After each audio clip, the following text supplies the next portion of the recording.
स्वर्गापवर्गदे देवि नारायणी नमोऽस्तुते कलाकाष्ठादिरूपेण परिणामप्रदायिनी विश्वस्योपरतौ शक्ति नारायणी नमोऽस्तुते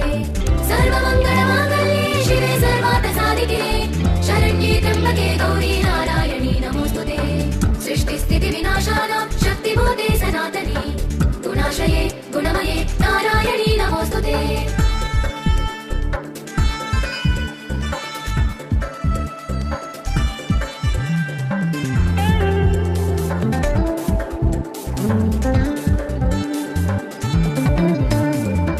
शरणागतदीनाथ परित्राणपरायणे सर्वस्यातिहरे देवी नारायणी नमोऽस्तुते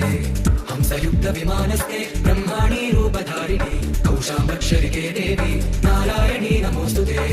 त्रिशूलचन्द्राहितरे